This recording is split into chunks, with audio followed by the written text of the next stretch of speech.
할머니, 죄송합니다. 손자는 지금 면회가 불가합니다. 그날 서울 외곽의 군부대 철문 앞에서 한 할머니가 무릎을 꿇었습니다. 김밥과 정성 들인 반찬을 들고 먼 지방에서 새벽 첫 차로 올라온 그녀는 그렇게 손자의 얼굴 한 번 보지 못한 채 거절당했습니다. 하지만 그 누구도 몰랐습니다. 그 할머니가 조용히 꺼낸 전화 한 통에 부대 전체가 마비되고 정복을 입은 삼성 장군이 곧장 철문 앞으로 나타나게 될 줄은. 과연 손자에게 무슨 일이 있었던 걸까요? 왜 장군이 직접 출동하게 된 것일까요? 그리고 철문 밖에 무릎 꿇은 이 할머니의 정체는 과연 누구였을까요? 그 전에 잠깐 1초만 투자해서 구독, 좋아요 버튼을 꾹 눌러주시면 영상 제작에 정말 큰 힘이 됩니다. 지금 바로 시작하겠습니다. 경상북도 구미시 원평동의 오래된 단독주택, 세월의 흔적이 고스란히 남아있는 붉은 벽돌집이 아침 햇살을 받으며 조용히 서 있었습니다. 이 집의 주인인 이춘자 할머니는 칠순을 훌쩍 넘긴 나이에도 여전히 꼿꼿한 자세로 마당을 쓸고 있었어요. 손자 장영우가 군에 입대한 지도 벌써 넉 달이 지났는데 할머니는 매일같이 달력을 넘기며 손자의 면회를 손꼽아 기다리고 있었습니다. 영우야, 오늘은 또 어떤 하루를 보냈을까? 할머니는 혼잣말을 하며 거실 한쪽 벽에 걸린 달력을 바라보았어요. 빨간 펜으로 동그라미 친 날짜들이 하나씩 지나갈 때마다 할머니의 마음은 더욱 조급해졌습니다. 장영우는 어린 시절 교통사고로 부모를 잃고 할머니 손에서 자라났어요. 그때 영우는 겨우 7살이었고 갑작스럽게 손자를 떠맡게 된 할머니는 밤낮 없이 일해야 했습니다. 새벽 5시면 일어나 동네 슈퍼에 납품할 반찬을 만들고 낮에는 보일러 수리공 일을 도우며 밤에는 야간 고등학교 청소를 했어요. 할머니의 거친 손은 그 오랜 세월의 증거였습니다. 그렇게 악착같이 모은 돈으로 영우를 대학까지 보냈고 마침내 군대까지 무사히 보낸 할머니였지만 이제는 하루하루가 허전하고 낙이 없었어요. 할머니, 걱정 마세요. 잘 지내고 있어요. 영우가 떠나던 날 마지막으로 한 말이 아직도 귓가에 맴돌았습니다. 그 아이는 언제나 할머니를 걱정시키지 않으려 애썼어요. 어린 시절부터 또래보다 훨씬 성숙했고 할머니가 힘들어하는 모습을 보면 먼저 나서서 도와주곤 했습니다.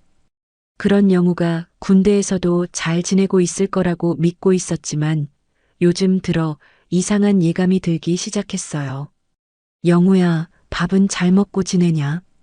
할머니는 텅 빈 마당을 바라보며 또다시 혼잣말을 했습니다. 평소보다 유난히 조용한 오후였어요. 이웃집게도 짖지 않고 바람마저 멈춘 것 같았습니다. 우편함에서 가져온 엽서 한 장을 다시 꺼내 읽어보았어요. 할머니, 건강하세요. 저는 잘 지내고 있습니다. 곧 면회 가능하면 연락드릴게요. 마이너스 영우. 짧고 간결한 글씨체였지만 뭔가 평소와 달랐습니다. 영우는 원래 글씨를 꽤 자세히 쓰는 편이었는데 이번 엽서는 급하게 쓴 것 같았어요. 그리고 곧 면회 가능하면이라는 표현도 이상했습니다. 보통은 다음 주 면회 때 뵙겠습니다라고 구체적으로 쓰는데 말이에요. 할머니는 가슴 한편으로 불안감이 스며드는 것을 느꼈습니다. 군대에서 무슨 일이 생긴 건 아닐까? 혹시 아프거나 다친 건 아닐까? 상상만 해도 가슴이 조여왔어요. 더는 기다릴 수 없었습니다. 그래, 내가 직접 가보자. 할머니는 큰 맘을 먹고 결심했습니다. 전국에 둘도 없는 서울 23사단까지 면회를 가기로 말이에요. 비록 먼 길이지만 손자 얼굴 한번 보는 게 그리 어려운 일은 아닐 거라고 생각했습니다. 그날 저녁 할머니는 오랜만에 김밥을 말기 시작했어요. 영우가 어릴 때 가장 좋아했던 참치김밥이었습니다. 정성스럽게 밥을 짓고 계란도 부치고 단무지도 썰어서 한 줄 한 줄 정성스럽게 말았어요. 내일 새벽 첫 차를 타고 서울로 올라가기 위해서였습니다. 영우야, 할머니가 간다. 조금만 기다려라. 할머니는 김밥을 싸면서 작은 소망을 품었습니다. 내일이면 손자를 만날 수 있을 거라고, 그 환한 미소를 다시 볼 수 있을 거라고 믿으며 잠자리에 들었어요. 하지만 그날 밤 할머니는 뭔가 불길한 꿈을 꾸었습니다. 철문 너머로 영우가 손을 뻗고 있는데 아무리 달려가도 닿을 수 없는 그런 꿈이었습니다. 서울 외곽의정부 회색 콘크리트 벽으로 둘러싸인 23사단 부대 정문 앞에 이춘자 할머니가 서 있었습니다. 새벽 5시에 집을 나선 할머니는 시외버스를 2번이나 갈아타고 오전 10시가 되어서야 이곳에 도착했어요. 손에는 정성스럽게 싼 김밥 한 봉지와 낡은 캐리어를 끌고 있었습니다. 와, 정말 크네. 할머니는 높은 철조망과 경계초소를 보며 감탄했어요. 텔레비전에서만 보던 군부대의 모습이 눈앞에 펼쳐지니 괜히 긴장이 되었습니다. 정문 앞에서 경계 근무를 서고 있는 병사들의 모습을 보니 영우도 저런 모습으로 근무하고 있을 거라는 생각이 들었어요. 저기요, 실례합니다. 할머니는 조심스럽게 정문 경계 근무자에게 다가갔습니다. 20대 초반으로 보이는 안내병이 정중하게 경례를 했어요. 어떻게 오셨습니까? 저 손자 면회 왔는데요. 장영우 하사 좀 보고 싶어서 멀리 경북 구미에서 올라왔어요. 할머니는 엽서를 꺼내며 말했습니다. 안내병은 잠시 무전기로 확인을 했지만 곧 난처한 표정을 지었어요. 죄송합니다. 오늘은 부대 정비일이라서 면회가 불가능합니다. 예, 정비일이요? 할머니는 당황했습니다. 엽서에는 면회 제안에 대한 언급이 없었는데 갑자기 정비일이라니요. 그럼 언제 면회할 수 있나요? 저 정말 멀리서 왔어요. 죄송합니다. 정확한 일정은 부대 사정에 따라 달라질 수 있어서. 안내병의 답변은 애매했습니다. 할머니는 울음을 참으며 사정을 해보았어요. 제발이요. 이 할머니가 새벽부터 여기까지 왔는데 얼굴 한 번만 보고 가면 안 될까요? 김밥도 싸왔어요. 하지만 안내병은 고개를 저었습니다. 그때 부대 안에서 정복을 입은 중년 남성이 나타났어요. 계급장을 보니 중이었습니다. 뭔 일입니까? 중대장님, 면회 온 민간인이 계십니다. 김중이라는 명찰을 단 중대장은 할머니를 훑어보더니 대놓고 불쾌한 표정을 지었어요. 할머니, 여기 민간인이 마음대로 들락날락하는 곳이 아닙니다. 규정이 있어요, 규정이. 저는 그냥 손자 얼굴 한 번만. 다음에 오세요. 오늘은 안 됩니다. 김중희의 말투는 차갑고 단호했습니다. 할머니는 가슴이 답답해졌어요. 뭔가 이상했습니다. 면회가 이렇게 까다로운 건가요? 중대장님, 제발 부탁드립니다. 이 할머니가 경북에서. 아이고, 시끄러워. 말 안 통해요? 그때 김중희가 손짓을 하자 주변에 있던 병사 2명이 다가왔어요. 그들은 할머니의 팔을 잡고 정문 밖으로 밀어내기 시작했습니다. 어머, 이게 무슨... 할머니는 균형을 잃고 철문 앞 계단에 주저앉았어요. 캐리어가 넘어지면서 안에 있던 옷가지들이 흩어졌습니다. 김밥 봉지도 바닥에 떨어졌어요. 얘가 며칠 전에 엽서를 보냈는데 이상하다고요. 혹시 아픈 건 아니겠지. 할머니는 눈물을 흘리며 외쳤습니다. 목소리가 떨렸어요. 내 손자예요. 내 새끼 같은 애라고요. 그 광경을 보던 정문 근처의 병사들 몇 명이 불편한 눈빛을 보냈습니다. 너무 심한 것 같다는 표정들이었어요. 하지만 중대장과 부사관들은 조용히 하라는 눈빛만 보낼 뿐이었습니다. 할머니, 여기서 소리 지르면 안 돼요. 다른 사람들 민폐예요. 김중희는 짜증스럽게 말했습니다. 마치 할머니가 무리한 요구를 하는 것처럼 취급했어요. 저는 그냥 손자가 걱정되어서. 걱정 마세요. 군대에서 죽지 않아요. 집에 가세요. 할머니는 무릎에 힘이 풀렸습니다. 이런 식으로 쫓겨날 줄은 몰랐어요. 새벽부터 여기까지 오는 동안 상상했던 것과는 너무 달랐습니다. 분명히 뭔가 이상한 일이 일어나고 있었어요. 제발이요. 잠깐만이라도. 할머니는 마지막으로 애원했지만 김중희는 이미 부대 안으로 들어가고 있었습니다. 남겨진 할머니는 철문 앞에서 한동안 멍하니 앉아 있었어요. 주변을 지나가는 사람들이 할머니를 힐끔힐끔 쳐다보았지만 아무도 다가오지 않았습니다. 할머니는 떨리는 손으로 흩어진 짐을 다시 챙겼어요. 김밥 봉지는 찢어져서 속이 조금 보였지만 그래도 소중하게 다시 정리했습니다. 영우야, 할머니가 뭘 잘못했을까? 할머니는 혼잣말을 하며 눈물을 닦았습니다. 뭔가 석연치 않은 일이 벌어지고 있다는 확신이 들었어요. 그런데 이런 상황에서 할머니 혼자 할 수 있는 일은 없어 보였습니다. 철문 너머에서 들려오는 구령 소리가 멀게만 느껴졌어요.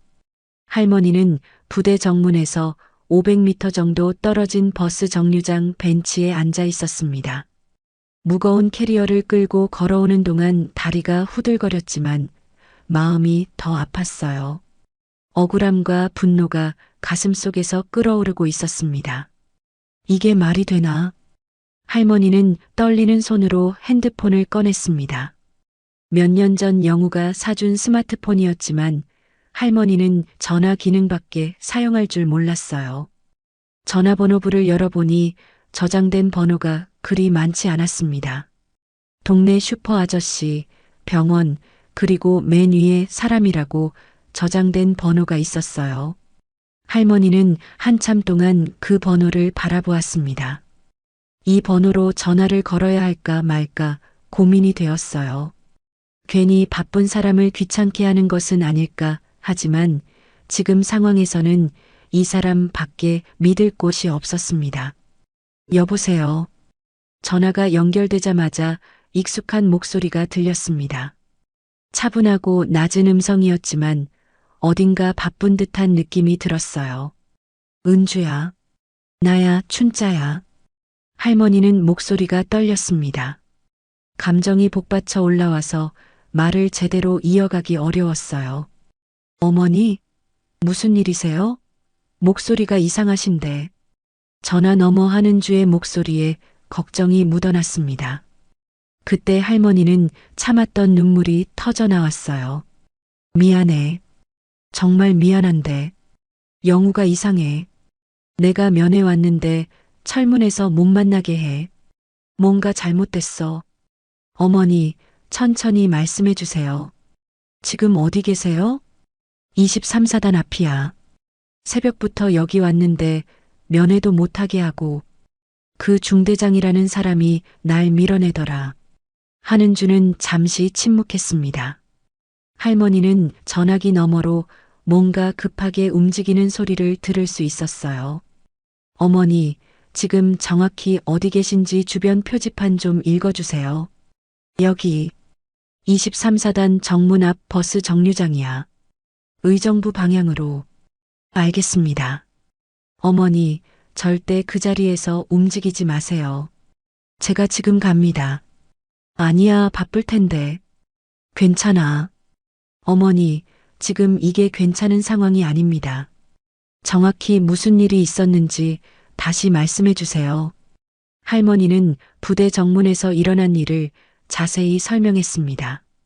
김중희라는 중대장이 어떻게 자신을 대했는지, 병사들이 어떻게 자신을 밀어냈는지, 그리고 영우의 엽서가 평소와 어떻게 달랐는지까지 모든 것을 털어놓았어요.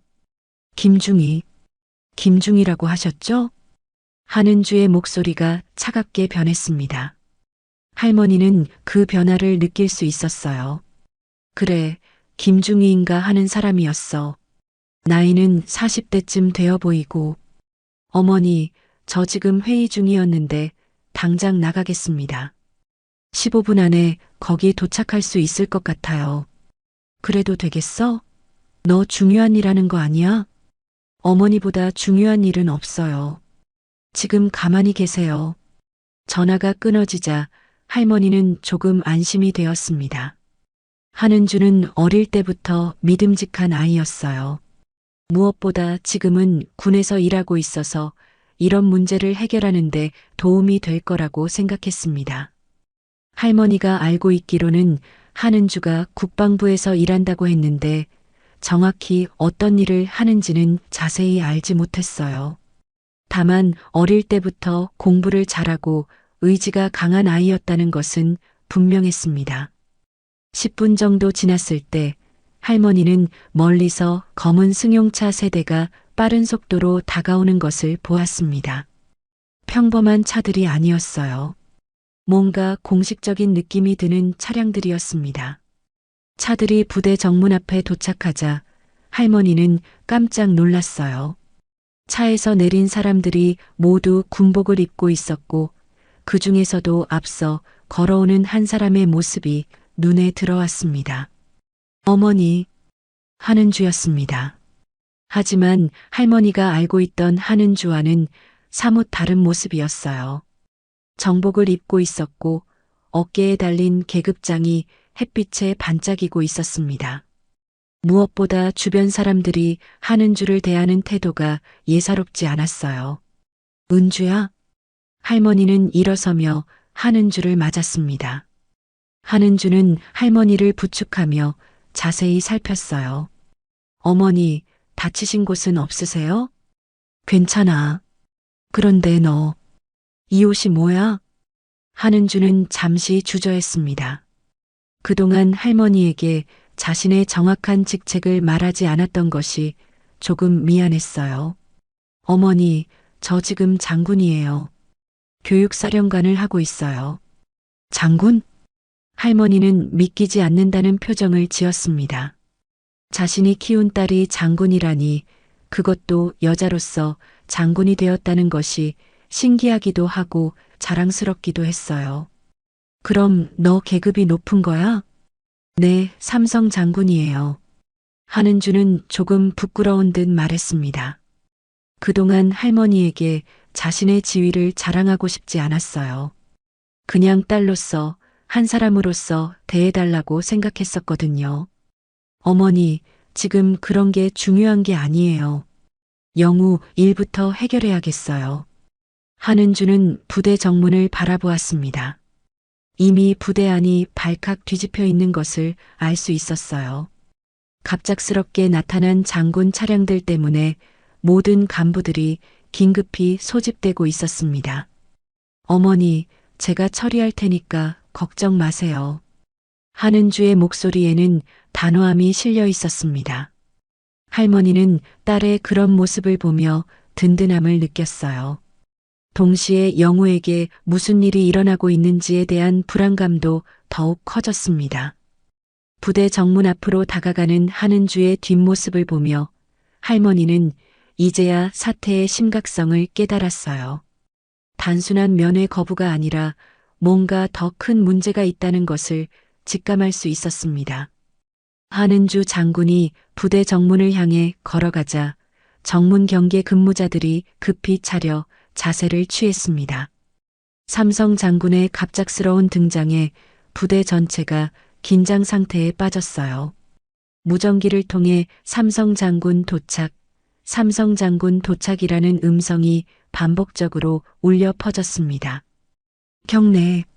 정문 초소의 모든 병사들이 일제히 경례를 했습니다. 한은주는 정중하게 답례를 한 후 차분하지만 위압적인 목소리로 말했어요. 중대장을 즉시 호출하시오. 예, 알겠습니다. 안내병은 급히 무전기를 들었습니다.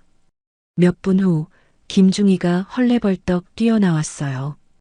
그의 얼굴에는 당황과 두려움이 뒤섞여 있었습니다. 김중희 23보 병사단 3중대장 김재호입니다.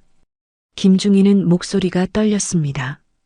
갑자기 나타난 삼성 장군 앞에서 뭔가 엄청난 일이 벌어질 것 같은 예감이 들었어요. 당신이 오늘 아침 민간인 면회를 거부한 중대장입니까? 하는 주의 질문은 단도직입적이었습니다. 김중희는 식은땀을 흘리며 대답했어요. 그것은 부대 정비일이라서. 부대 정비일이요? 누가 그렇게 지시했습니까? 그것은. 김중희는 말을 더듬었습니다. 사실 부대 정비일이라는 것은 핑계였어요. 진짜 이유는 따로 있었지만 감히 장군 앞에서 말할 수 없었습니다. 대답하시오. 그리고 장영우 하사는 지금 어디에 있습니까? 하는 주의 목소리가 더욱 차갑게 변했습니다. 김중희는 이제 완전히 당황했어요. 장군이 왜 장영우 하사의 이름을 알고 있는지 이해할 수 없었습니다. 장영우 하사는 현재 어디에 있느냐고 묻고 있습니다. 한은주가 목소리를 높이자 주변의 모든 병사들이 움찔했습니다. 김중희는 더 이상 숨길 수 없다는 것을 깨달았어요. 현재 독방에 수감되어 있습니다. 독방? 무슨 죄목으로? 상관 모독죄와 군기문란 혐의로. 한은주는 황당하다는 표정을 지었습니다. 할머니의 말대로 뭔가 이상한 일이 벌어지고 있었어요. 상관 모독죄라고 했습니까? 구체적으로 무엇을 했다는 겁니까? 김중희는 대답하기 어려워했습니다. 그때 한은주 뒤에 서 있던 한 명의 영광급 장교가 앞으로 나섰어요. 중령 계급장을 담그는 한은주의 부관이었습니다. 장군님, 일단 부대장을 호출하시는 게 좋겠습니다. 이 문제는 단순하지 않아 보입니다. 한은주는 고개를 끄덕였습니다. 곧 부대장실에서 대령 한 명이 급히 나왔어요. 50대 초반의 박대령이었습니다. 23보 병사단장 박성민 대령입니다. 장군님께서 갑작스럽게 방문하셔서. 박대령, 설명을 듣겠습니다. 장영우 하사가 왜 독방에 수감되어 있는지, 그리고 왜 그의 할머니 면회를 거부했는지 말이죠. 박대령의 얼굴이 파랗게 질렸습니다. 이제야 사태의 심각성을 깨달았어요. 하지만 어떻게 설명해야 할지 막막했습니다. 그것은 부대 내부 사정이 복잡해서. 복잡하다고요? 제 조카가 부당하게 독방에 갇혀 있는데 복잡하다는 게 무슨 말입니까? 한은주가 제 조카라고 말하는 순간 부대장과 중대장의 얼굴이 새하얗게 변했습니다. 장영우 하사가 삼성 장군의 조카라니 이런 일이 있을 수 있는 건가요? 조카분이라고 하셨습니까? 박대령은 믿기지 않는다는 표정으로 물었습니다. 한은주는 냉정하게 답했어요. 네, 제 조카입니다. 그리고 저기 계신 분은 제 어머니시고요. 이제 정확한 설명을 듣겠습니다. 김중희와 박대령은 서로 눈빛을 주고받았습니다. 이제 더 이상 숨길 수 없다는 것을 알았어요. 박대령이 입을 열었습니다. 사실은 장준영 상병과 관련된 일입니다. 장준영 상병? 네, 제 아들입니다. 박대령의 고백에 한은주는 상황을 이해하기 시작했습니다. 부대장의 아들이 연루된 일이라면 사건은 생각보다 복잡할 수 있었어요. 계속하시오. 장준영이 장영우 하사에게 사적인 업무를 지시했는데 장영우 하사가 이를 거부했습니다. 그 과정에서 말다툼이 벌어졌고. 말다툼이요? 한은주의 목소리가 더욱 날카로워졌습니다. 박대령은 계속 설명했어요. 장준영이 친구들과 함께 장영우 하사를 괴롭혔습니다. 장영우 하사가 이를 신고했지만 신고를 묵살했다는 뜻입니까? 부대 내 화합을 위해 조용히 처리하려고 했습니다. 한은주는 참담한 표정을 지었습니다. 군대에서 이런 일이 벌어지고 있다는 것이 믿기지 않았어요. 그래서 피해자인 제 조카를 독방에 가뒀다는 말입니까? 외부 노출을 막기 위해서? 박대령은 더 이상 변명할 수 없었습니다. 한은주의 지적이 정확했거든요. 죄송합니다.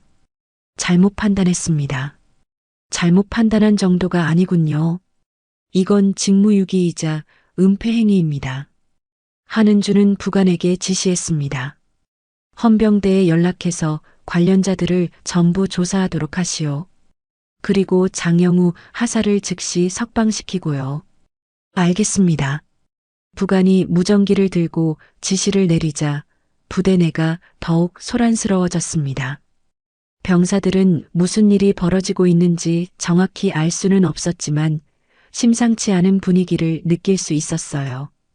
박대령, 당신은 지금부터 직위해제입니다. 김중희도 마찬가지고요. 한은주의 선언에 두 사람은 말없이 고개를 숙였습니다. 자신들의 잘못된 판단이 얼마나 큰 문제를 일으켰는지 이제야 깨달았어요. 그리고 장준영 상병과 가담자들은 군법 조치하겠습니다. 이런 일이 다시는 일어나지 않도록 할 겁니다. 한은주는 멀리 버스 정류장에서 기다리고 있는 할머니를 바라보았습니다. 할머니의 직감이 맞았어요. 영우에게 분명히 무슨 일이 일어나고 있었고 그것은 생각보다 심각한 문제였습니다. 이제 제 조카를 데려오시오. 할머니가 기다리고 계십니다.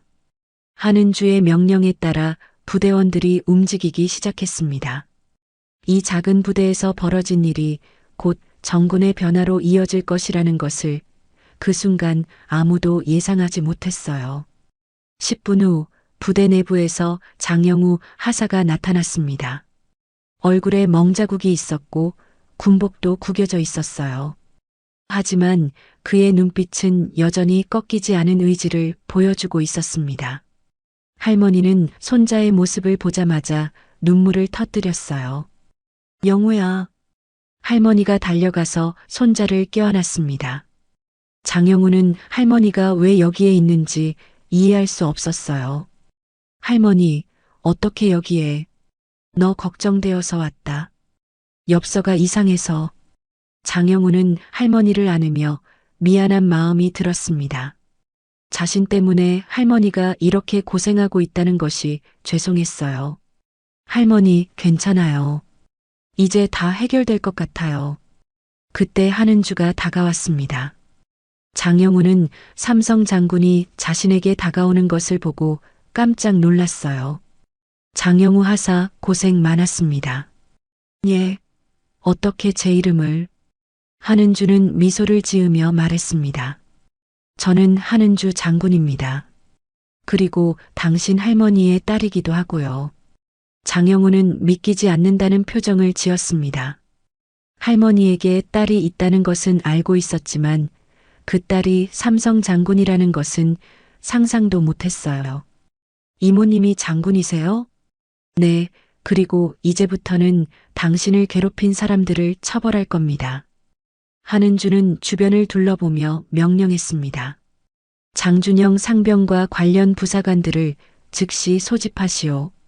곧 장준영 상병을 비롯해서 몇 명의 부사관들이 줄지어 나타났습니다. 그들 중에는 장영우를 괴롭혔던 이들이 포함되어 있었어요. 장준영은 23의 나이로 아버지가 부대장이라는 것을 믿고 온갖 횡포를 부려왔던 인물이었습니다. 차려. 모든 관련자들이 일렬로 정렬했습니다. 한은주는 그들을 하나씩 훑어보았어요. 장준영 상병, 앞으로 나오시오. 예. 장준영이 앞으로 나섰습니다. 그의 얼굴에는 여전히 불복스러운 표정이 남아 있었어요. 당신이 장영우 하사에게 사적 업무를 지시하고 거부당하자 괴롭혔다고 들었습니다. 맞습니까? 그것은 단순한 오해입니다. 저는 그냥 오해라고 했습니까? 한은주의 목소리가 날카로워졌습니다. 장준영은 여전히 자신의 잘못을 인정하지 않으려 했어요. 저는 부대장의 아들입니다. 이 정도 일로 문제 삼는 것은. 그 순간 주변에 있던 부사관 중 하나가 중얼거렸습니다. 어차피 저 할머니도 계급발로 온 거 아니야? 다 낙하산이지 뭐. 그 말을 들은 한은주는 차분히 돌아서서 그 부사관을 바라보았습니다. 이병철이라는 명찰을 단 5장이었어요. 지금 뭐라고 했습니까? 이 5장은 당황했지만 이미 내뱉은 말을 되돌릴 수는 없었습니다. 아니, 그게 아니라 낙하산이라고 했죠? 그 입 조심하시오. 한은주는 냉정한 목소리로 말했습니다. 제가 이 군에 들어온 지 30년입니다. 여성이라는 이유로 뒷담화, 욕설, 따돌림 다 겪었어요. 밤새 공부하고 남들보다 2배로 노력해서 여기까지 왔습니다. 한은주의 목소리에는 깊은 감정이 실려 있었습니다. 할머니는 딸의 그런 모습을 보며 가슴이 뭉클했어요. 낙하산이었으면 벌써 추락했겠죠. 그 낙하산은 제가 아니라 당신들 상식입니다. 이 호장은 고개를 숙였습니다. 한은주의 말에 반박할 수 없었어요. 그리고 장준영 상병, 당신이 부대장의 아들이라는 것이 면죄부가 되지 않습니다. 오히려 더 큰 책임을 져야 해요. 한은주는 무전기를 들었습니다. 헌병대 차량 진입 허가하시오. 곧 헌병대 차량 2대가 부대 안으로 들어왔습니다. 무장한 헌병들이 내려서 대기했어요. 장준영 상병, 이병철 5장, 그리고 가담한 모든 인원은 군법 조치합니다. 폭행, 갑질, 직권남용 혐의로 군사법원에 송치됩니다. 헌병들이 다가와서 수갑을 채우기 시작했습니다. 장준영은 그제야 사태의 심각성을 깨달았어요. 잠깐, 이건 너무 과한 것 아닙니까? 저는 아버지가, 당신 아버지도 직위해제 되었습니다. 더 이상 아무도 당신을 보호할 수 없어요. 장준영의 얼굴이 새하얗게 변했습니다. 자신을 믿고 있던 모든 것이 한순간에 무너진 것이었어요. 이것은 단순한 개인적인 문제가 아닙니다. 군대라는 조직 전체의 문제예요. 한은주는 주변에 모인 모든 병사들을 향해 말했습니다. 여러분, 계급과 지위는 권력을 휘두르라고 주어진 것이 아닙니다. 더 큰 책임을 지라고 주어진 거예요. 병사들은 아무 말도 하지 못하고 고개만 숙였습니다. 평소에 당연하게 여겼던 많은 것들이 잘못되었다는 것을 깨달았어요.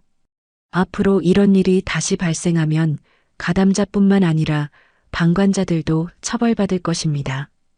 잘못된 것을 보고도 침묵하는 것은 공범과 다를 바 없어요. 헌병들이 장준영과 관련자들을 연행해 갔습니다. 부대 안은 숙연한 분위기가 흘렀어요. 한은주는 박대령을 다시 불렀습니다. 박대령, 당신은 즉시 전속 발령을 받게 될 것입니다. 그리고 진급은 당분간 유보됩니다. 알겠습니다. 박대령은 더 이상 변명하지 않았습니다. 자신의 잘못된 판단이 얼마나 많은 사람들에게 피해를 주었는지 깨달았거든요. 김중희도 마찬가지입니다. 당신들의 행동이 얼마나 많은 사람들을 실망시켰는지 반성하시기 바랍니다. 한은주는 마지막으로 장영우를 바라보았습니다. 장영우 하사, 당신은 잘못한 것이 없습니다. 오히려 용기를 보여줬어요. 앞으로도 올바른 길을 걸어가시기 바랍니다. 장영우는 깊이 경례했습니다. 감사합니다. 앞으로 더욱 모범적인 군인이 되겠습니다. 할머니는 이 모든 상황을 지켜보며 딸에 대한 자부심을 느꼈습니다. 동시에 손자가 이런 어려운 상황을 견뎌낸 것에 대해서도 대견스러워했어요. 부대 안의 분위기가 완전히 바뀌었습니다. 이제 더 이상 힘으로 누르는 군대가 아니라 서로를 존중하는 군대가 되어야 한다는 것을 모든 사람들이 깨달았어요. 한은주가 만들어낸 변화의 바람이 이 작은 부대를 넘어서 정군으로 퍼져나갈 시작점이 된 순간이었습니다. 모든 조치가 끝난 후 한은주는 할머니와 장영우를 부대 내 면회실로 안내했습니다. 조용하고 깨끗한 공간이었지만 세 사람의 마음은 복잡했어요. 오랜만에 만난 가족이지만 그 과정이 너무 극적이었거든요. 영우야, 정말 괜찮은 거지? 할머니는 손자의 얼굴을 자세히 살펴보았습니다. 멍자국이 있긴 했지만 다행히 심각한 부상은 없어 보였어요. 네, 할머니. 이제 다 괜찮아요.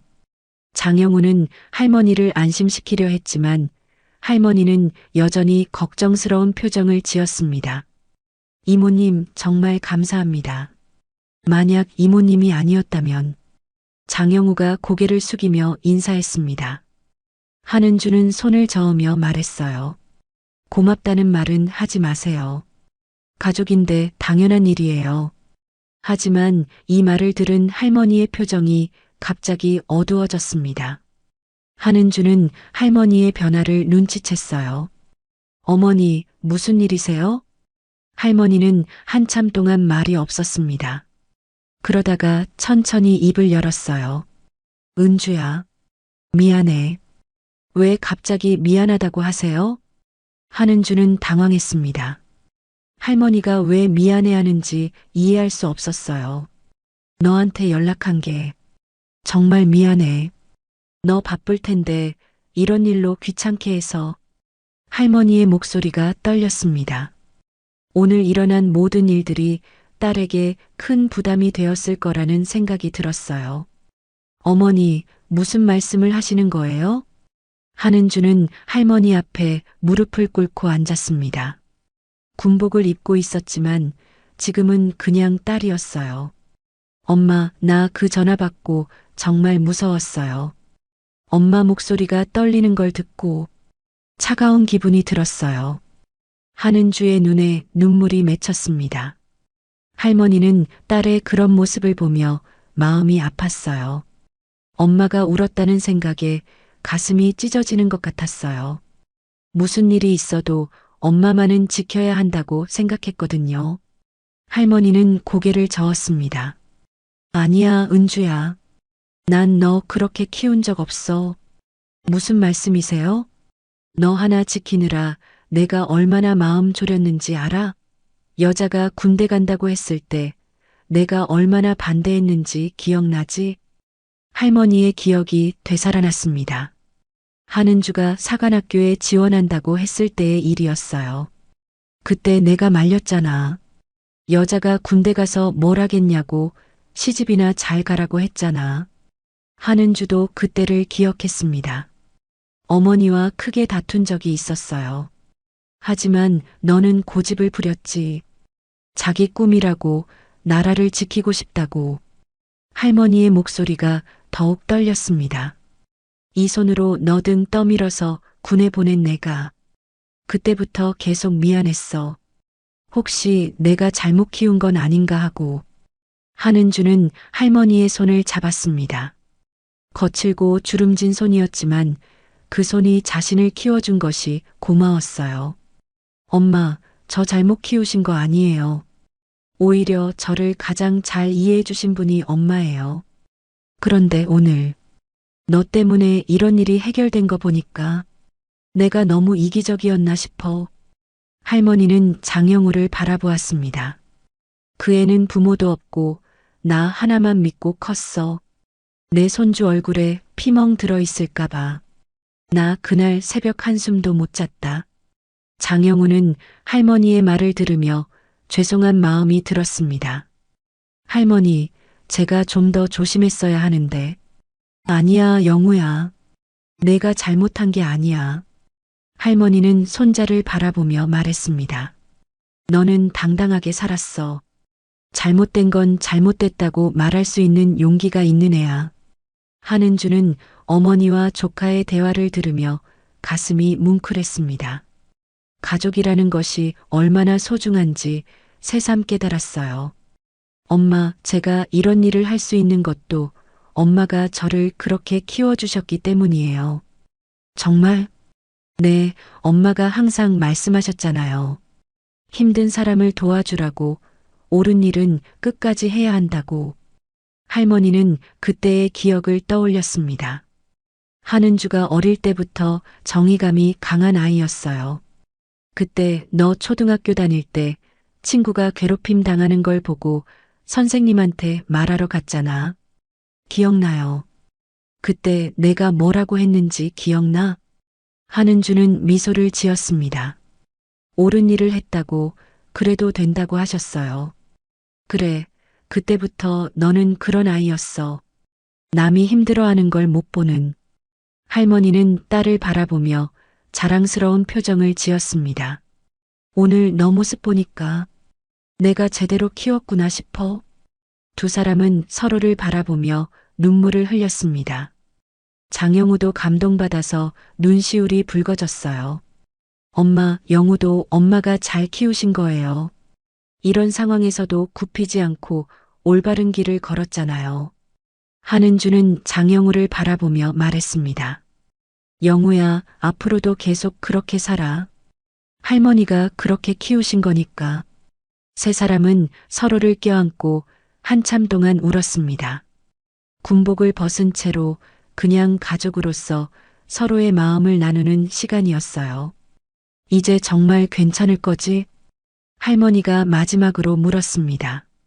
한은주는 확신에 찬 목소리로 답했어요. 네, 엄마.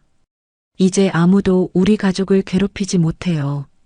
창밖으로 해가 지기 시작했습니다. 오늘 하루 동안 벌어진 일들이 꿈같이 느껴졌지만 세 사람의 유대는 더욱 깊어졌어요. 할머니는 딸이 얼마나 대단한 사람이 되었는지 새삼 깨달았고, 한은주는 어머니의 사랑이 얼마나 깊은지 다시 한번 느꼈습니다. 그리고 장영우는 자신을 지켜준 가족들에 대한 고마움으로 가슴이 벅찼어요. 이제 정말로 모든 것이 해결된 것 같았습니다. 그로부터 일주일 후 국방부는 이번 사건을 계기로 대대적인 개혁안을 발표했습니다. 한은주 장군이 직접 주도한 군 내부 고충 처리 시스템 강화 방안이었어요. 전국의 모든 부대에 독립적인 고충 처리 기구가 설치되고 외부 면회 절차도 대폭 간소화되었습니다. 이제는 달라질 거야. 23사단 3중대에서는 새로 부임한 이중희가 병사들을 모아놓고 말했습니다. 29살의 젊은 장교였지만 눈빛만큼은 진지했어요. 앞으로는 계급에 관계없이 모든 사람을 존중해야 합니다. 그것이 진짜 군인의 모습이에요. 병사들은 고개를 끄덕였습니다. 지난주에 일어난 일들이 모든 사람에게 큰 교훈이 되었거든요. 장준영과 그 일당들이 군법 조치를 받은 후 부대 분위기가 완전히 바뀌었어요.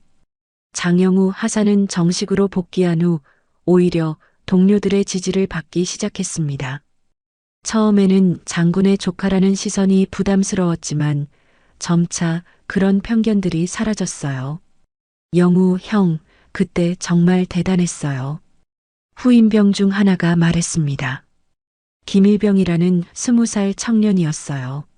뭐가 대단했다는 거야? 형이 장준영한테 맞서는 거 보고 저도 용기를 얻었어요. 잘못된 건 잘못됐다고 말해야 한다는 걸 배웠어요. 장영우는 쑥스러운 표정을 지었습니다. 자신이 특별한 일을 했다고 생각하지 않았거든요. 나는 그냥 당연한 일을 했을 뿐이야. 누구든지 할 수 있는 일이었어. 아니에요. 그게 쉬운 일이 아니라는 걸 이제 알겠어요. 김일병의 말에 주변 병사들도 동의했습니다. 그들은 장영우를 진정으로 존경하기 시작했어요. 한편 부대 밖에서는 더 큰 변화가 일어나고 있었습니다. 한은주 장군이 주도한 개혁안이 언론의 주목을 받으면서 군대 내 인권 문제에 대한 사회적 관심이 높아졌어요. 획기적인 변화입니다. 한 시사 프로그램에서 군사 전문가가 말했습니다. 그동안 군대는 폐쇄적인 조직이라는 인식이 강했는데 이번 개혁으로 투명성이 크게 향상될 것으로 보입니다. 실제로 전국의 부대에서는 비슷한 사건들이 하나둘씩 신고되기 시작했어요. 그동안 쉬쉬하며 넘어갔던 일들이 수면 위로 올라오고 있었습니다. 23사단에서도 변화는 계속되었습니다. 새로 부임한 박중령은 개방적인 소통을 강조했어요. 부대는 가족과 같은 곳이어야 합니다. 서로를 믿고 의지할 수 있는 그런 공간 말이에요. 병사들은 이런 변화에 적극적으로 호응했습니다. 예전에는 상상할 수 없었던 일들이 자연스럽게 이루어지고 있었어요. 그런 어느 날 부대 철문 앞에 익숙한 모습이 나타났습니다. 이춘자 할머니였어요. 이번에는 캐리어 대신 큰 박스를 들고 있었습니다. 할머니, 정문 경계 근무를 서던 병사가 반갑게 인사했습니다. 이제 부대의 모든 사람들이 할머니를 알고 있었어요. 얘야, 고생 많아. 이거 좀 전해줄래? 할머니가 들고 온 박스에는 초코파이가 가득 들어 있었습니다. 우리 영우한테 들었는데 애들이 초코파이를 좋아한다며? 그래서 준비했어. 병사는 감동받았습니다. 할머니가 멀리서 이런 것까지 준비해 온 것이 고마웠어요. 정말 감사합니다, 할머니. 다들 너무 좋아할 거예요. 그래, 다행이다. 그리고 이거. 할머니는 또 다른 봉지를 꺼냈습니다. 집에서 직접 만든 김치였어요. 우리 영우가 김치 떨어진다고 하더라고. 그래서 좀 담가왔어. 곧 장영우가 나타났습니다. 면회 신청도 없이 갑자기 온 할머니가 신기했어요. 할머니, 어떻게 오셨어요? 너 보고 싶어서. 그리고 애들한테 줄 것도 있고. 할머니는 손자의 얼굴을 자세히 살펴보았습니다. 지난주와는 비교할 수 없을 정도로 밝은 표이었어요. 많이 좋아 보인다. 네, 이제 정말 괜찮아요. 부대 분위기도 완전히 바뀌었어요. 장영우는 할머니를 면회실로 안내했습니다. 가는 길에 만나는 모든 병사들이 할머니에게 인사를 했어요. 할머니, 안녕하세요. 또 오셨네요. 감사합니다. 할머니는 이런 반응이 신기했습니다. 예전에는 상상할 수 없었던 일이었거든요. 애들이 다 착하네. 네, 정말 좋은 사람들이에요. 면회실에서 할머니는 지난 일주일 동안의 이야기를 들려주었습니다. 동네 사람들이 얼마나 자랑스러워했는지, 텔레비전에 나온 뉴스를 보고 얼마나 뿌듯했는지 말이에요. 그런데 영우야, 너 이제 힘들지 않겠지? 네, 할머니. 이제 정말 괜찮아요. 오히려 더 당당해진 것 같아요. 장영우는 진심으로 말했습니다. 지난 일들을 겪으면서 자신에 대한 확신이 생겼거든요. 그리고 할머니가 저를 위해 싸워주신 걸 보고 정말 감동받았어요. 할머니는 쑥스러운 표정을 지었습니다. 내가 뭘 했다고 그래? 은주가 다 해준 거지. 아니에요. 할머니가 처음에 용기를 내지 않으셨다면 아무것도 바뀌지 않았을 거예요. 두 사람은 서로를 바라보며 미소 지었습니다. 이제 정말로 모든 것이 해결된 것 같았어요. 면회가 끝나고 할머니가 나가려고 할 때 부대의 모든 병사들이 나와서 인사를 했습니다. 할머니, 초코파이 감사합니다. 김치도 정말 맛있을 것 같아요. 또 오세요. 할머니는 이런 모습을 보며 가슴이 뭉클했습니다. 이제 철문은 더 이상 가족을 막는 벽이 아니었어요. 오히려 사람과 사람을 이어주는 다리가 되었습니다. 버스를 기다리며 할머니는 뒤돌아보았습니다. 저 안에서 손자가 당당하게 군 생활을 하고 있다는 것이 자랑스러웠어요. 그리고 딸 한은주가 만들어낸 변화가 얼마나 소중한 것인지 새삼 깨달았습니다. 이제 정말 괜찮겠구나. 할머니는 혼잣말을 하며 미소 지었습니다. 멀리서 들려오는 병사들의 구령 소리가 더 이상 무섭지 않았어요. 오히려 든든하고 따뜻하게 느껴졌습니다. 6개월 후 이른 봄이 찾아온 구미의 단독주택. 마당에 심어놓은 개나리가 노란 꽃을 피우기 시작했지만 집안은 조용했습니다. 이춘자 할머니는 침실 침대에 누워 있었어요. 지난달부터 몸이 많이 약해지셔서 병원을 오가고 있었습니다. 할머니, 오늘 컨디션은 어떠세요? 간호사 김 선생이 체온을 재며 물었습니다. 할머니는 미소를 지으며 고개를 끄덕였어요. 괜찮아요. 오늘은 좀 나은 것 같아. 사실 할머니는 자신의 상태를 잘 알고 있었습니다. 의사 선생님이 가족들에게 조심스럽게 말한 것도 들었어요. 하지만 두렵지는 않았습니다. 해야 할 일은 다 했다는 생각이 들었거든요. 할머니, 오늘 누가 오신다고 하셨죠? 응, 우리 영우가 와. 면회 나왔다고 하더라고. 할머니의 얼굴이 환해졌습니다. 손자를 만날 생각만으로도 기운이 났어요. 오후 2시쯤 현관문이 열리는 소리가 들렸습니다. 군복을 입은 장영우가 들어왔어요. 지난 6개월 동안 많이 성숙해진 모습이었습니다. 할머니 왔어요. 영우야. 할머니는 침대에서 일어나려고 했지만 장영우가 급히 말렸어요. 할머니, 그냥 누워 계세요. 제가 옆에 앉을게요. 장영우는 침대 옆 의자에 앉으며 할머니의 손을 잡았습니다. 예전보다 많이 마르고 차가운 손이었어요. 요즘 어떻게 지내냐? 좋아요, 할머니. 정말 많이 달라졌어요. 장영우는 지난 몇 개월 동안 부대에서 일어난 변화들을 이야기해 주었습니다. 새로운 중대장님이 얼마나 좋은 분인지, 후임들과 얼마나 잘 지내고 있는지, 그리고 자신이 얼마나 성장했는지 말이에요. 그리고 할머니, 저 이번에 진급심사에서 좋은 평가를 받았어요. 정말?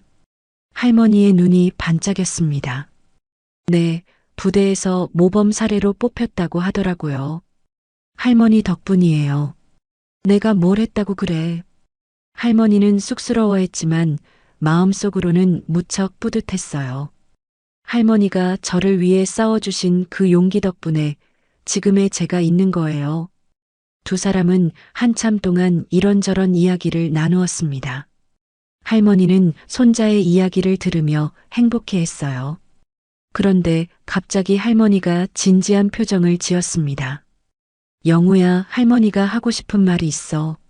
네, 할머니. 혹시 또 억울한 일이 있으면 나한테 말해. 장영우는 할머니의 말에 고개를 끄덕였습니다. 할머니, 아직 별 하나쯤은 부를 수 있어. 할머니가 농담처럼 말했지만 그 속에는 깊은 의미가 담겨 있었어요. 언제든지 손자를 지켜줄 준비가 되어 있다는 뜻이었습니다. 장영우는 웃으며 대답했습니다. 이젠 괜찮아요, 할머니. 할머니가 한번 지켜주셨잖아요. 그거면 충분해요. 정말? 네, 그리고 이제 저도 다른 사람들을 지켜줄 수 있을 것 같아요. 할머니한테 배운 용기로요. 할머니는 손자의 말을 듣고 안심했습니다. 이제 정말로 손자가 혼자서도 잘 해낼 수 있을 것 같았어요.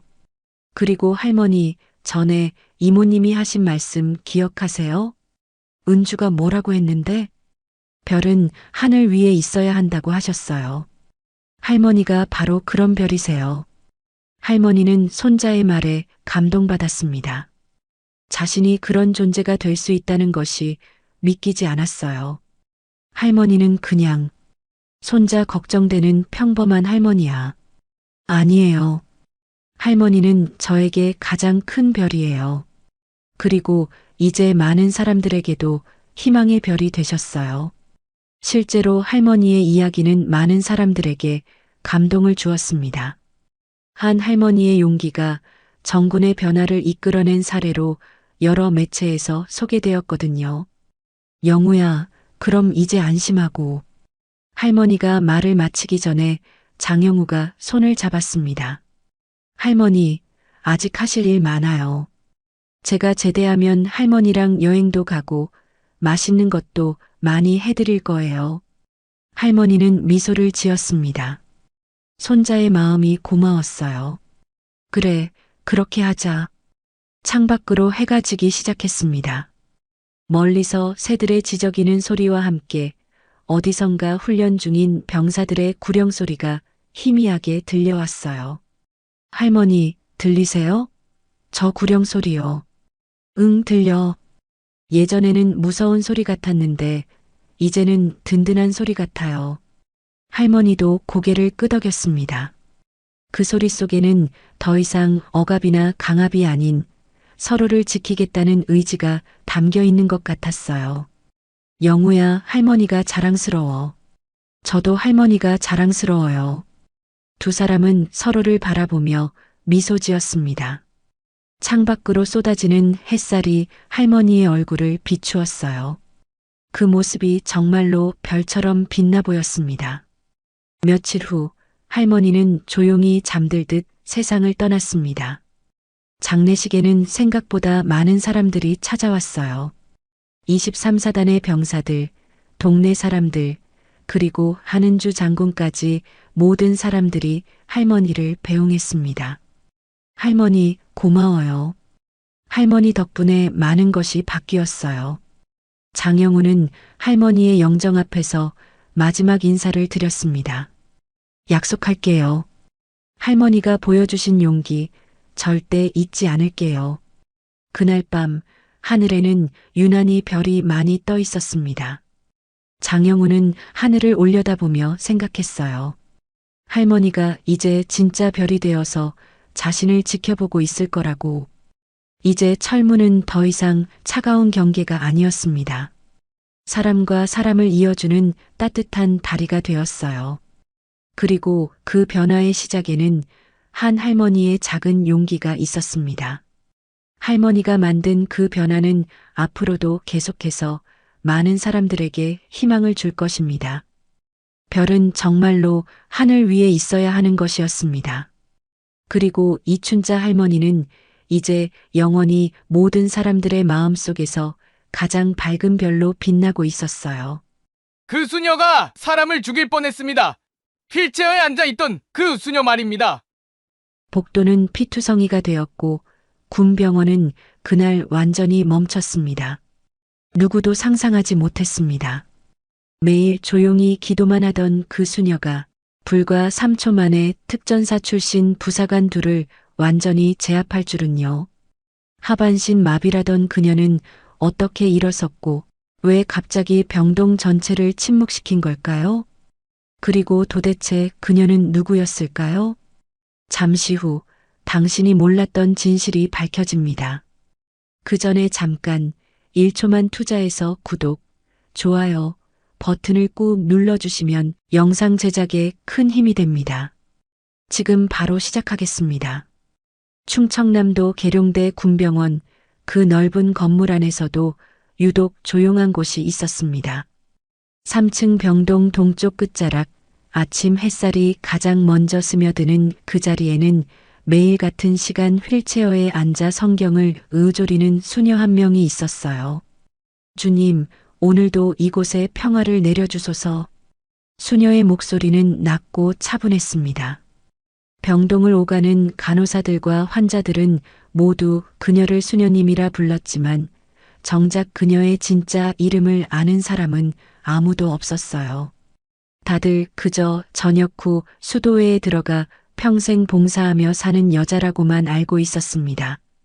하지만 병원 안에는 온갖 루머가 떠돌고 있었어요.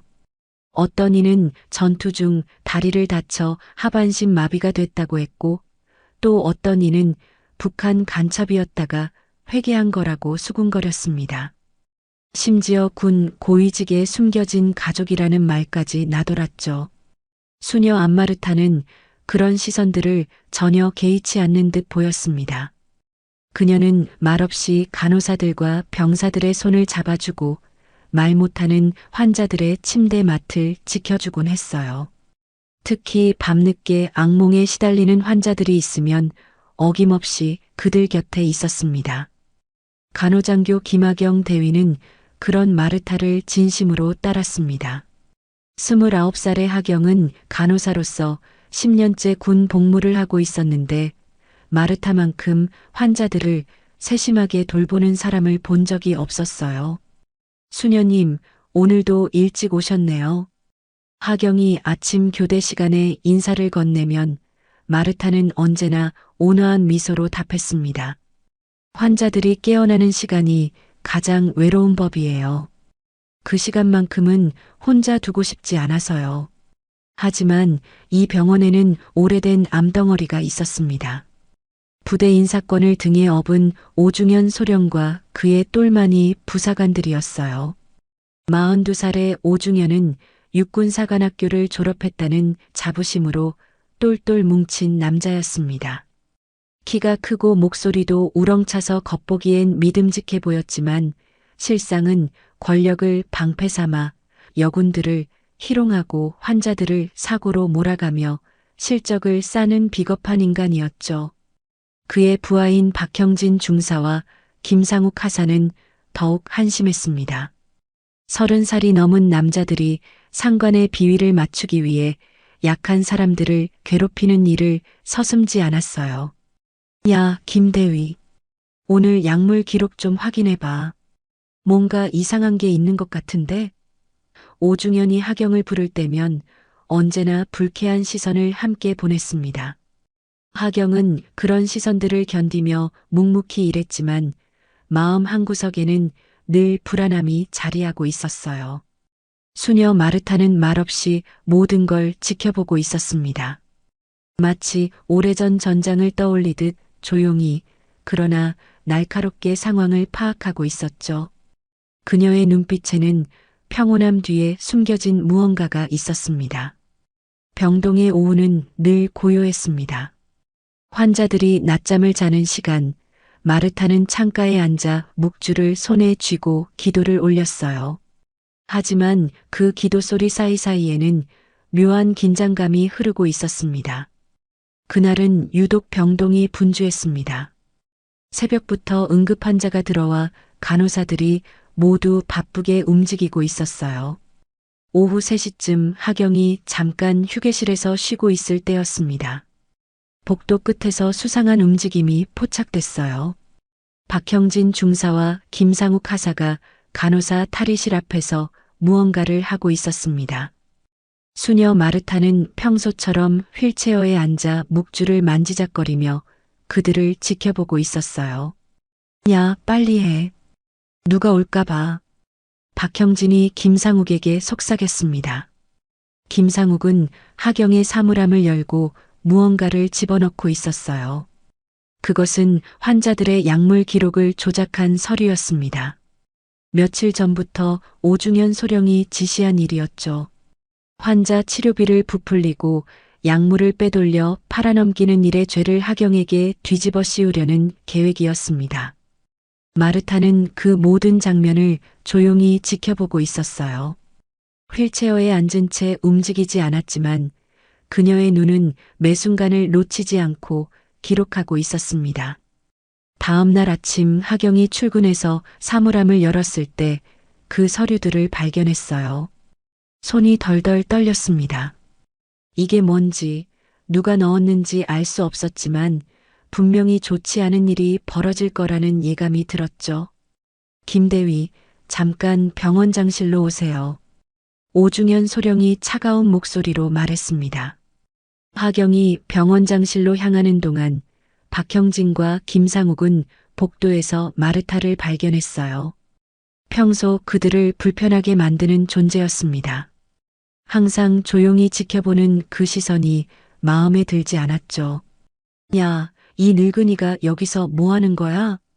박형진이 마르타의 휠체어를 발로 차며 말했습니다. 휠체어가 흔들리자 마르타의 묵주가 바닥에 떨어졌어요. 하지만 그녀는 여전히 조용했습니다. 이런 늙은 환자가 병동에 왜 남아 있어? 요양원으로 보내야 하는 거 아니야? 김상욱이 비웃으며 덧붙였습니다. 병원은 아픈 사람을 치료하는 곳이지 놀러 오는 곳이 아니라고. 수녀든 뭐든 여기서 꺼져. 그때 하경이 병원장실에서 나와 복도로 뛰어왔습니다. 얼굴이 창백했어요. 조작된 서류 때문에 문책을 받고 나온 참이었죠. 뭐 하는 거예요? 하경이 외치며 그들을 말렸습니다. 하지만 박형진은 하경까지 함께 밀쳐버렸어요. 하경이 벽에 부딪히며 주저앉자 마르타의 표정이 순간 변했습니다. 수녀는 그 자리에서 처음으로 입을 열었습니다. 목소리는 낮았지만 그 안에는 서늘한 무언가가 담겨 있었어요. 정의가 사라진 곳에 고통은 피를 뿌립니다. 나는 피를 본 일이 많습니다. 순간 병동 전체가 싸늘해졌습니다. 박형진과 김상욱은 물론이고 지나가던 다른 간호사들까지 모두 그 자리에서 움직임을 멈췄어요. 평소 온화하기만 했던 수녀의 눈빛에 얼음처럼 차가운 날이 스쳐 지나가는 것을 모두가 느꼈습니다. 마르타의 손은 바닥에 떨어진 묵주를 향해 뻗어졌어요. 그 움직임은 분명 천천히 이루어졌는데 왜인지 모르게 위협적으로 느껴졌습니다. 뭐야 이 할멈이. 박형진이 뒤로 물러서며 중얼거렸습니다. 하지만 마르타는 다시 묵주를 집어들고 조용히 기도문을 의조리기 시작했어요.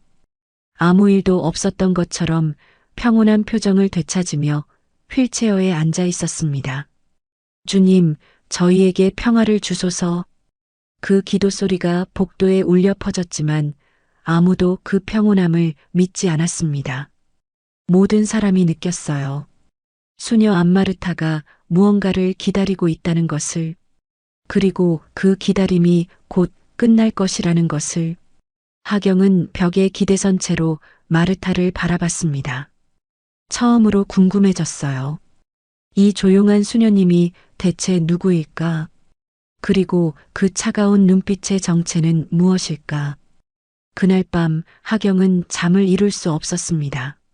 조작된 서류 때문에 받은 문책도 문제였지만 무엇보다 수녀 마르타의 그 눈빛이 머릿속을 떠나지 않았어요. 분명히 평범한 수녀가 아니었습니다. 다음 날 아침 하경은 용기를 내어 군법무실을 찾아갔습니다. 그곳에는 정재호 중령이 있었어요. 45살의 정재호는 법무장교로 20년간 근무하며 온갖 사건을 다뤄본 베테랑이었습니다. 중령님, 혹시 수녀 안마르타에 대해 아시는 게 있으신가요? 하경이 조심스럽게 물었습니다. 정재호의 표정이 순간 굳어졌어요. 그는 잠시 망설이더니 파일 캐비넷을 열었습니다. 김대위, 이건 기밀사항이지만 당신이 알 필요가 있을 것 같군요. 정재호가 꺼낸 파일에는 극비라는 빨간 도장이 찍혀 있었어요. 그 안에서 나온 사진을 보는 순간 하경은 숨이 멎을 뻔했습니다. 젊은 여군이 전투복을 입고 있는 사진이었는데 그 얼굴은 분명히 지금의 마르타였어요. 수녀 안마르타, 본명은 안정년 소령입니다. 전직 해군 특수전 여군이었죠. 정재호는 천천히 이야기를 풀어나갔습니다. 안정년은 해군 UDT에서 복무하며 인간병기라는 별명을 얻었던 전설적인 인물이었어요. 대테러 작전에서 그녀의 활약은 군 내부에서만 알려진 비밀이었습니다. 그런데 15년 전 마지막 작전에서 일이 벌어졌습니다. 정재호의 목소리가 낮아졌어요. 무슨 일이 있었던 건가요? 민간인 가족이 인질로 잡혔어요. 테러범들이 폭탄을 설치한 건물에서 말이죠. 안정년 소령은 작전 명령을 어기고 혼자 들어가서 민간인들을 구해냈습니다. 하지만 그 과정에서 정재호가 말을 멈췄습니다. 하경은 마음을 졸이며 기다렸어요.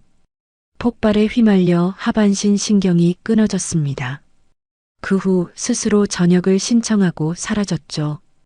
그게 안정년 소령의 마지막 기록이었어요. 하경은 충격에 빠져 아무 말도 할 수 없었습니다. 그 조용한 수녀가 이런 과거를 가지고 있다니. 오후에 하경은 마르타를 찾아갔습니다. 수녀는 평소처럼 창가에 앉아 성경을 읽고 있었어요. 수녀님, 제가 여쭤봐도 될까요? 하경이 조심스럽게 물었습니다. 마르타는 성경을 덮고 하경을 바라봤어요. 그 눈빛은 여전히 평온했지만 어딘가 깊은 곳에서 무언가가 흔들리고 있었습니다. 무엇을 알고 싶으신가요, 김대위? 왜 수녀가 되셨습니까? 마르타는 잠시 침묵했습니다. 창밖을 바라보며 천천히 입을 열었어요. 전쟁이 끝난 자리에 나는 평화를 찾고 싶었습니다. 내 손에는 너무 많은 피가 묻어 있었거든요. 기도와 봉사를 통해 그 피를 씻고 싶었어요. 하경은 마르타의 손을 바라봤습니다. 지금은 묵주를 쥐고 있는 그 손이 한때는 무기를 들었다는 게 믿어지지 않았어요. 하지만 이곳이 다시 전장이 되었다면 마르타가 말을 이었습니다. 나는 그 끝을 지켜야겠지요. 그 말을 하는 마르타의 눈빛에는 분명한 변화가 있었어요. 차분한 표면 아래 무언가가 깨어나고 있었습니다. 마치 오랫동안 잠들어 있던 본능이 고개를 들고 있는 것처럼. 김대위, 당신은 좋은 간호사예요. 환자들을 진심으로 돌보는 사람이죠. 그런 사람이 부당한 일을 당해서는 안 됩니다. 마르타의 말에는 묘한 확신이 담겨 있었어요. 마치 무언가를 결심한 것 같은 톤이었습니다. 수녀님, 기도문 사이사이에서 나는 때때로 전장의 냄새를 맡곤 해요. 화약 냄새, 피 냄새, 그리고 죽음의 냄새를 말이죠. 이 병원에서도 그런 냄새가 나기 시작했어요. 하경은 등골이 서늘해지는 것을 느꼈습니다.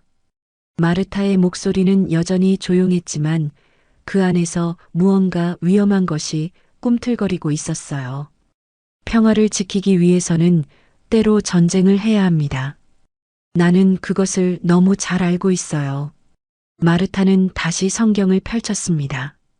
하지만 그 기도 소리에는 이제 다른 무언가가 섞여 있었어요.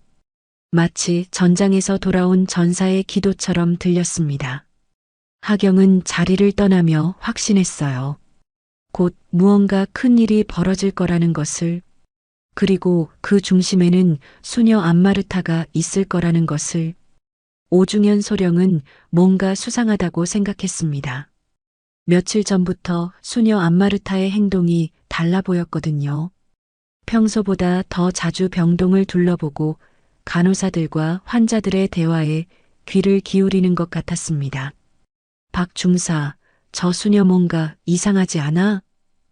오중현이 박형진을 불러 말했습니다. 그러게 말입니다. 요즘 자꾸 우리 쪽을 노려보는 것 같아요. 한번 제대로 조사해봐. 그냥 평범한 수녀일 리가 없어. 박형진과 김상욱은 곧바로 수녀의 정체를 파헤치기 시작했어요. 군 내부 전산망을 뒤지고 인터넷에서 관련 자료들을 찾아봤습니다. 처음엔 별다른 정보를 찾을 수 없었지만 김상욱이 우연히 15년 전 신문 기사 하나를 발견했어요. 중사님, 이것 좀 보세요. 컴퓨터 화면에는 해군 특수부대 작전 중 부상, 여군 장교 의식불명이라는 제목의 기사가 떠 있었습니다. 기사에 실린 흐릿한 사진 속 여군의 얼굴이 지금의 마르타와 놀랍도록 닮아 있었어요. 이거 진짜 저 수녀 아냐? 박형진이 더 자세히 조사한 결과 해군 UDT의 전설적인 작전 기록들을 찾아낼 수 있었습니다. 그 속에는 인간병기라고 불렸던 안정년 소령의 이름이 여러 번 나타났어요. 와, 이거 실화야? 이 할멈이 진짜 특수부대 출신이었다고? 하지만 그들의 반응은 두려움보다는 조롱에 가까웠습니다. 지금 휠체어에 앉아있는 늙은 여자가 한때 무서운 전사였다는 사실이 오히려 우스꽝스럽게 느껴졌거든요. 웃기네, 진짜. 이제 와서 휠체어에 앉은 인간병기라니. 한번 시험해 볼까? 오중현 소령에게 이 사실을 보고하자 그의 반응도 비슷했어요. 그래, 그럼 더 쉽네. 예전에 뭘 했든 지금은 그냥 불쌍한 장애인 수녀잖아. 오히려 이용하기 좋겠군. 오중현은 더욱 대담한 계획을 세웠습니다. 지금까지 간호장교들을 괴롭히는 정도였다면 이제는 아예 환자들의 약물을 대량으로 빼돌려 팔아넘기기로 한 거예요. 그리고 그 모든 죄를 수녀에게 덮어씌우기로 했습니다. 생각해봐. 예전에 특수부대 출신이었다면 약물에 대한 지식도 있을 거고 의심받기 딱 좋지 않냐? 게다가 지금은 휠체어 신세니까 반박도 제대로 못할 거야. 며칠 뒤부터 그들의 괴롭힘은 더욱 노골적이고 잔혹해졌습니다. 간호장교들 앞에서 일부러 수녀를 모독하고 환자들이 보는 앞에서 휠체어를 발로 차기도 했어요. 야, 인간병기. 이제 좀 무서우면 우리한테 덤벼봐. 김상욱이 마르타 앞에서 비웃으며 말했습니다. 마르타는 여전히 조용했지만 그녀를 지켜보는 하경과 다른 간호사들의 마음은 점점 더 아팠어요. 환자들도 수녀를 괴롭히는 모습을 보며 불안해했습니다. 한편 오중현은 병원장을 만나 거짓 보고를 했어요. 원장님, 수녀 안마르타에 대해 조사해봤는데 문제가 좀 있습니다. 예전에 군에서 문제를 일으킨 전력이 있고 최근 환자들 약물 관리에도 의심스러운 점들이. 육군사관학교 동기인 병원장은 오중현의 말을 그대로 믿었습니다. 아무런 확인 절차도 거치지 않고 수녀의 퇴원 절차를 밟기 시작했어요. 그럼 빨리 다른 곳으로 이송시키는 게 좋겠군. 병원 이미지에도 좋지 않아. 퇴원 명령서가 내려오자 박형진과 김상욱은 더욱 기세가 올랐습니다. 이제 마지막 한 방만 남은 상황이었어요. 내일이면 저 할멸이 나가는 거지. 마지막으로 제대로 한번 놀려줘야겠어. 하지만 그들은 알지 못했습니다. 마르타가 가만히 있었다는 것과 가만히 당했다는 것은 전혀 다른 의미라는 것을, 그리고 진짜 인간병기가 각성하기 직전이라는 것을. 마르타는 그날 밤 평소보다 오래 기도했습니다. 하지만 그 기도문 사이사이에는 이제 전혀 다른 의미가 담겨 있었어요. 주님, 내가 다시 검을 들어야 할 시간이 온 것 같습니다. 용서해 주소서. 그녀의 손은 묵주를 쥐고 있었지만 그 움직임은 마치 무기를 다루는 것처럼 정확하고 위험했습니다. 15년 동안 잠들어 있던 전사가 마침내 깨어나고 있었어요. 퇴원 이송 당일 아침, 병동에는 묘한 정적이 흘렀습니다. 평소보다 일찍 온 간호사들도 어딘지 모르게 긴장한 기색이었어요. 수녀 안마르타는 창가 자리에 앉아 마지막 묵주 기도를 하고 있었습니다. 주님, 오늘 하루도 이곳에 평화를 내려주소서. 하지만 평화를 지키기 위해서는. 마르타의 기도 소리가 작게 울려 퍼졌지만 그 끝은 완전히 들리지 않았어요. 하경은 멀리서 그 모습을 바라보며 가슴이 먹먹했습니다. 이렇게 좋은 분이 부당한 누명을 쓰고 쫓겨나다니. 오전 9시 박형진 중사가 이송 명령서를 들고 나타났습니다. 그의 얼굴에는 승리감이 가득했어요. 수녀님, 오늘 다른 요양시설로 이송됩니다. 준비하세요. 마르타는 고개를 끄덕였습니다. 알겠습니다.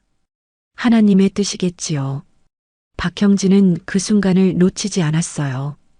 지난 며칠간 계획했던 마지막 조롱을 실행에 옮길 때였습니다. 그런데 말이야, 수녀님. 박형진이 비웃으며 말했습니다. 우리가 다 알아냈거든요. 당신이 예전에 뭘 했는지 말이에요. 마르타의 손이 묵주 위에서 잠시 멈췄습니다. 인간병기였다면서요? 지금 보니까 그냥 불쌍한 할멈인데. 박형진이 계속해서 도발했어요. 김상욱도 옆에서 거들었습니다. 맞아요. 휠체어 탄 인간병기라니 정말 웃기죠? 그때 박형진이 갑자기 마르타의 휠체어를 발로 차버렸습니다. 휠체어가 크게 흔들리며 마르타가 앞으로 기울어졌어요. 야, 이제 좀 무서우면 덤벼봐. 예전처럼 말이야. 박형진이 다시 한번 휠체어를 발로 찼을 때 마르타의 묵주가 바닥에 떨어졌습니다. 둥근 구슬들이 복도 바닥에 흩어지며 또르르 굴러갔어요. 그 순간이었습니다. 마르타가 천천히 고개를 들었어요. 그녀의 눈빛에는 이제 평온함 따위는 찾아볼 수 없었습니다. 대신 15년 동안 잠들어 있던 무언가가 완전히 깨어나 있었어요. 내가 천국을 원한다면 마르타가 낮고 차가운 목소리로 말했습니다. 먼저 지옥을 봐야겠지. 그 말이 끝나기도 전에 놀라운 일이 벌어졌습니다. 마르타가 휠체어에서 벌떡 일어선 거예요. 하반신 마비라고 알려진 수녀가 멀쩡하게 서 있었습니다. 박형진은 순간 정신이 나갔습니다. 뭐야? 당신 다리가. 마르타는 대답 대신 번개처럼 빠른 움직임을 보였어요. 박형진의 오른쪽 손목을 정확히 잡더니 비틀어 버렸습니다. 딱 하는 소리와 함께 박형진의 비명이 복도에 울려 퍼졌어요. 아, 내 손목이. 박형진이 바닥에 쓰러지자 김상욱이 황급히 도망치려 했습니다. 하지만 마르타는 이미 그의 앞을 막고 서 있었어요. 15년 전 특수부대에서 익힌 움직임이 고스란히 살아났습니다. 도망갈 생각은 말아라. 내가 지금까지 한 일들 하나하나 다 기억하고 있다. 마르타의 손이 김상욱의 목 뒤를 정확히 찔렀습니다. 신경을 마비시키는 기술이었어요. 김상욱은 의식을 잃고 그 자리에 쓰러졌습니다. 이 모든 일이 불과 30초 만에 벌어졌어요. 복도를 지나던 간호사들과 환자들은 무슨 일이 일어났는지도 모른 채 멍하니 서 있었습니다. 그때 오중현 소령이 소란을 듣고 뛰어왔습니다. 바닥에 쓰러진 부하들을 보고 분노에 찬 얼굴로 마르타를 노려봤어요. 이게 뭐 하는 짓이야? 당신이 뭔데 내 부하들을. 오중현 소령? 마르타가 그의 이름을 정확히 불렀습니다. 육군사관학교 40기, 보병과 출신. 아버지는 예비역 대령, 어머니는 사업가. 결혼은 했지만 아이는 없고 최근 3년간 이 병원에서 약물 횡령과 간부 성추행으로. 닥쳐. 어떻게 그런 걸? 오중현이 마르타에게 달려들었습니다. 하지만 그는 무술 훈련을 제대로 받아본 적이 없는 일반 장교였어요. 마르타에게는 상대가 되지 않았습니다. 마르타는 오중현의 주먹을 가볍게 막아내고 반대편 손으로 그의 명치를 정확히 찔렀습니다. 오중현이 숨을 제대로 쉬지 못하며 비틀거리자 마르타는 그를 복도 끝 병실 유리창 쪽으로 밀어냈어요. 쾅! 오중현의 머리가 유리창에 부딪히며 거미줄 모양의 금이 갔습니다. 그는 그 자리에서 기절했어요. 병동 전체가 완전한 침묵에 빠졌습니다. 간호사들은 숨도 제대로 쉬지 못한 채 서 있었고 환자들은 병실 문틈으로 상황을 지켜보고 있었어요. 마르타는 천천히 몸을 돌려 흩어진 묵주를 주었습니다. 하나하나 정성스럽게 모으는 그 모습은 방금 전의 폭력적인 장면과는 정반대로 평온해 보였어요. 그리고 다시 휠체어에 앉았습니다. 마치 다리에 힘이 없는 것처럼 자연스럽게. 하경이 떨리는 목소리로 물었습니다. 수녀님, 다리가 멀쩡하신 거예요? 마르타는 조용히 미소 지었습니다. 하반신 마비는 맞아요. 하지만 아드레날린이 분비되면 잠시 감각이 돌아와요. 예전 의무관이 설명해준 일시적 현상이죠. 그게 진실인지 거짓인지는 아무도 알 수 없었어요. 중요한 건 지금 이 순간 수녀 안마르타가 다시 한번 인간병기의 모습을 보였다는 것이었습니다. 김대위, 마르타가 하경을 불렀습니다. 이제 이 병원이 조금 더 평화로워질 거예요. 아픈 사람들을 위한 진짜 치료가 이루어질 수 있을 거고요. 마르타는 다시 묵주를 손에 쥐고 기도를 시작했어요. 하지만 이번 기도는 달랐습니다. 승리한 전사의 기도였어요. 복도 끝에서는 여전히 오중현과 박형진, 김상욱이 쓰러져 있었습니다. 그들의 부당한 권력이 마침내 무너진 순간이었어요. 병원 전체에 경보가 울렸고 곧 헌병들이 출동할 것이었습니다. 하지만 마르타는 전혀 동요하지 않았어요. 오히려 오랜만에 진정한 평온을 찾은 것 같았습니다. 주님, 정의가 실현되었습니다. 이제 진짜 평화가 올 수 있기를. 그녀의 기도 소리가 고요한 병동에 울려 퍼졌습니다. 병원의 경보음이 요란하게 울려 퍼진 지 1시간 만에 정재호 중령이 헌병대와 함께 도착했습니다. 그 뒤로는 군사보안사령부 요원들과 국정원 직원들까지 몰려왔어요. 평소에는 조용하기만 했던 계룡대 군병원이 순식간에 아수라장이 되었습니다. 현장을 봉쇄하고 관련자들을 모두 분리조사하라. 정재호의 명령이 떨어지자 헌병들이 재빠르게 움직였어요. 오중현 소령은 응급실에서 머리 CT를 찍고 있었고 박형진 중사는 손목 골절로 깁스를 하고 있었습니다. 김상욱 하사는 목 뒤 신경마비로 아직 의식이 완전히 돌아오지 않은 상태였어요. 정재호는 사건 현장을 꼼꼼히 살펴봤습니다. 복도 바닥에는 묵주구슬 몇 개가 굴러다니고 있었고 병실 유리창에는 오중현의 머리가 박힌 자국이 거미줄처럼 퍼져 있었어요. 하지만 가장 눈에 띄는 건 마르타의 손에 걸린 묵주였습니다. 그 묵주에는 핏자국이 묻어 있었어요. 하지만 이상했습니다. 그 피는 폭력의 피가 아니었어요. 오히려 신성한 무언가처럼 보였습니다. 수녀 안마르타를 데려와라. 정재호가 말했습니다. 마르타는 여전히 휠체어에 앉아 조용히 기도하고 있었어요. 헌병들이 그녀를 에워쌌지만 전혀 동요하지 않았습니다. 안정년 소령, 정재호가 그녀의 진짜 이름을 불렀습니다. 마르타는 천천히 고개를 들었어요. 오랜만이네요, 정재호 중령. 마지막으로 만난 게 내 저녁식 때였죠? 당신이 왜 이런 일을 했는지 설명해 주시겠습니까? 마르타는 묵주를 바라보며 말했습니다. 이 묵주에 묻은 피는 제 피예요. 그들을 제압하는 과정에서 손가락이 조금 베었거든요.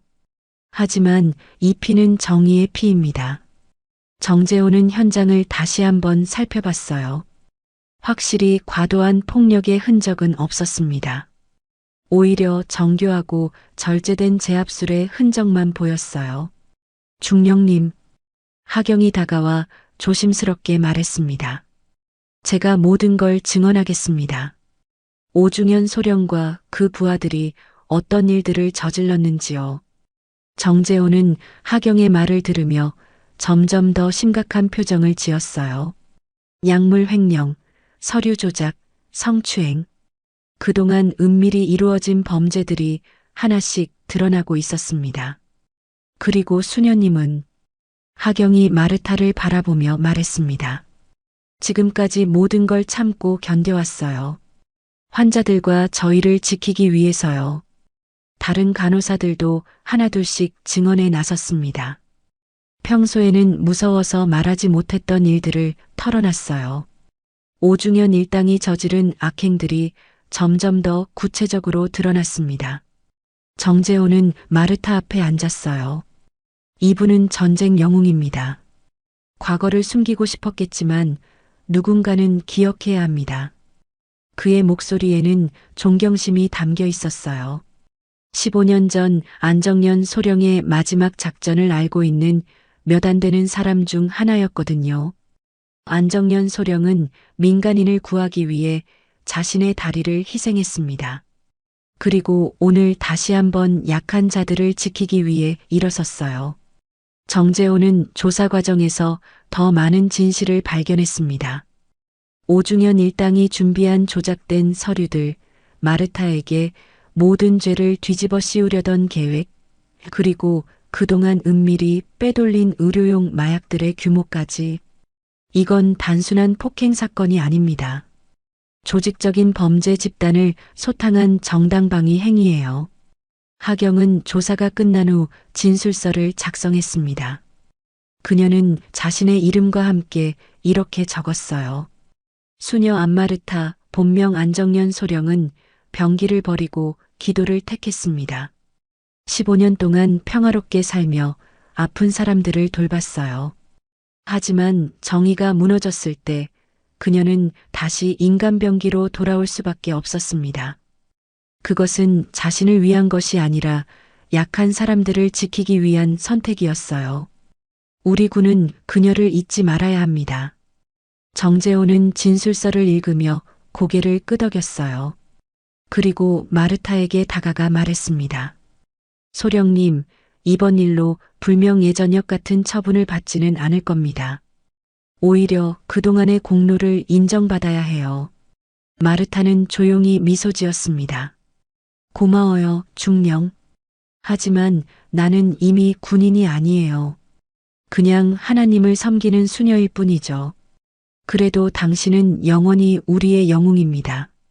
마르타는 핏자국이 묻은 묵주를 꺼내 정성스럽게 닦았어요. 그러면서 조용히 기도를 올렸습니다. 주님, 오늘 제가 다시 폭력을 사용한 것을 용서해 주소서. 하지만 약한 자들을 지키기 위해서는 어쩔 수 없는 선택이었음을 알아주소서. 그 기도 소리가 병동에 울려 퍼질 때 모든 사람들이 숙연해졌어요. 진짜 영웅이 어떤 사람인지 깨달았기 때문이었습니다. 정재호는 마지막으로 마르타에게 물었습니다. 앞으로 어떻게 하실 계획이신가요? 계속 여기서 환자들을 돌볼 거예요. 그게 제가 하나님께 약속한 일이니까요. 그녀의 대답은 단순했지만 그 안에는 흔들리지 않는 신념이 담겨 있었어요. 15년 전에도 오늘도 그리고 앞으로도 변하지 않을 마음이었습니다. 헌병 조사가 본격적으로 시작된 지 사흘째 되던 날 충격적인 진실들이 하나씩 드러나기 시작했습니다. 오중현 소령의 사무실에서 발견된 비밀 장부에는 지난 3년간 이루어진 조직적인 범죄 행위들이 상세히 기록되어 있었어요. 정재호 중령이 그 장부를 펼쳐보며 혀를 찼습니다. 이런 악질들이 환자들 치료비로 이런 짓을 하다니. 장부에는 의료용 마약을 빼돌려 민간에 판매한 기록, 환자들의 보험금을 부풀려 횡령한 내역, 그리고 여군들을 괴롭힌 일들까지 적나라하게 나와 있었어요. 심지어 마르타에게 모든 죄를 뒤집어 씌우기 위한 세부 계획까지 기록되어 있었습니다. 박형진 중사와 김상욱 하사를 다시 조사실로 데려와라. 정재호가 명령했습니다. 손목에 깁스를 한 박형진은 이제 더 이상 거만한 모습이 아니었어요. 증거들이 하나씩 제시될 때마다 얼굴이 새하얗게 변했습니다. 이건 소령님이 시킨 일이에요. 저희는 그냥 명령을 따른 거라고요. 명령이라고? 환자들을 괴롭히고 여군들을 성추행하는 것도 명령이었나? 김상욱도 마찬가지였습니다. 저희가 잘못했습니다. 하지만 수녀가 진짜 그런 무서운 사람인 줄 몰랐어요. 정재호는 차가운 시선으로 그들을 바라봤어요. 무서운 건 당신들이야. 약한 사람들을 괴롭히는 비겁한 인간들이 훨씬 더 무섭다고. 한편 이 사건은 군 내부뿐만 아니라 언론에도 알려지기 시작했습니다. 침묵의 영웅, 수녀복 입은 전직 특수부대원의 정의 실현이라는 제목으로 각종 신문과 방송에서 다뤄졌어요. 기자들이 병원으로 몰려들었지만 마르타는 인터뷰를 거절했습니다. 대신 정재호가 대변인 역할을 했어요. 안정년 소령은 15년 전 민간인을 구하기 위해 자신을 희생한 진짜 영웅입니다. 그리고 지금도 여전히 약한 사람들을 지키는 일을 하고 있어요. 병원 내부의 분위기도 완전히 바뀌었습니다. 그동안 오중현 일당을 무서워해서 입을 다물고 있던 직원들이 하나둘씩 진실을 증언하기 시작했어요. 저도 오중현 소령에게 부당한 일을 당했습니다. 환자들 약을 빼돌리는 걸 봤는데 말하지 못했어요. 수녀님은 정말 환자들을 위해 헌신하신 분이에요. 증언들이 쌓일수록 오중현 일당의 죄상은 더욱 명확해졌습니다. 반면 마르타에 대한 존경심은 병원 전체에 퍼져나갔어요. 나흘째 되던 날 드디어 오중현 소령이 정신을 차리고 조사를 받게 되었습니다. 머리에 붕대를 감고 나타난 그의 모습은 초라하기 그지없었어요.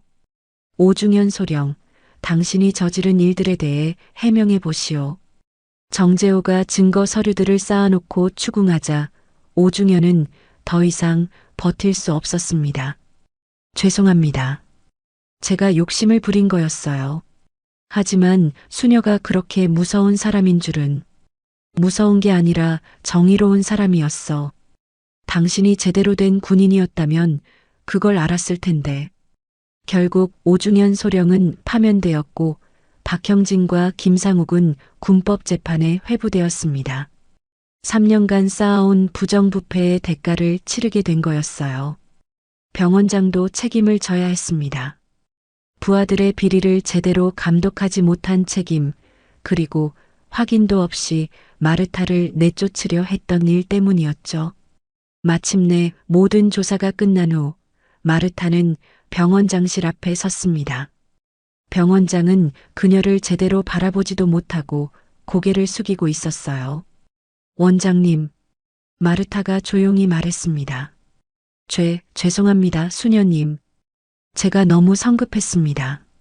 이 병원은 아픈 이를 고치는 곳입니다. 권력을 휘두르는 곳이 아니라 생명을 위로하는 곳이지요. 마르타의 말에는 꾸짖음이 아닌 깨우침이 담겨 있었어요. 병원장은 더욱 고개를 숙였습니다. 앞으로는 정말 환자들을 위한 병원이 되도록 하겠습니다. 그럼 됐어요. 하나님은 회개하는 자를 용서하시니까요. 마르타가 병원장실을 나서자 복도에는 이미 많은 사람들이 모여 있었어요. 간호사들, 의사들, 환자들, 심지어 청소부 아저씨까지 모두 그곳에 서 있었습니다. 그리고 그들은 모두 마르타를 향해 조용히 경례를 올렸어요. 이번엔 진짜 경례였습니다. 마음에서 우러나오는 존경과 감사의 경례였어요. 하경이 앞으로 나와 말했습니다. 수녀님, 저희가 수녀님께 얼마나 감사한지 모르실 거예요. 고마워요, 김대위. 하지만 나는 그냥 해야 할 일을 했을 뿐이에요. 정재호도 그 자리에 있었습니다. 그는 마르타에게 다가가 정중히 인사했어요. 소령님, 아니 수녀님. 이번 일로 당신의 명예가 완전히 회복되었습니다. 군에서도 공식적으로 감사를 표하고 싶어 해요.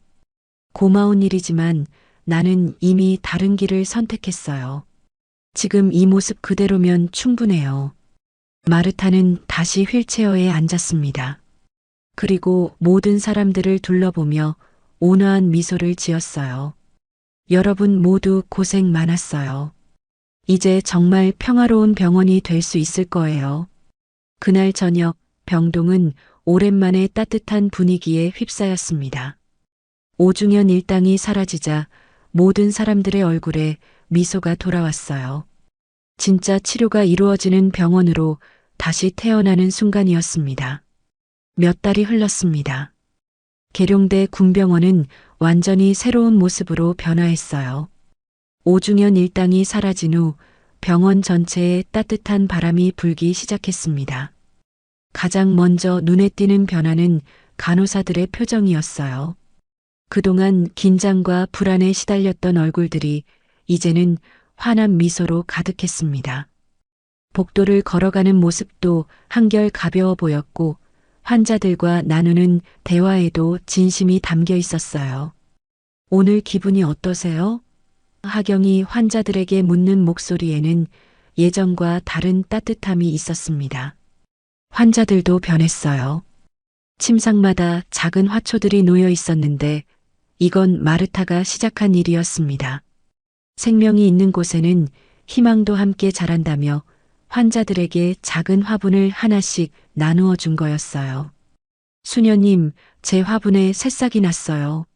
한 환자가 기뻐하며 마르타에게 보여줬습니다. 그래요? 정말 잘 키우셨네요. 당신의 마음도 그 새싹처럼 건강해지고 있는 거예요. 마르타는 여전히 매일 아침 같은 자리에서 기도를 올렸지만 이제 그 기도에는 평온함만이 가득했어요. 더 이상 숨겨진 긴장이나 경계심은 찾아볼 수 없었습니다. 새로 부임한 김민수 소령은 마르타를 매우 존경했습니다.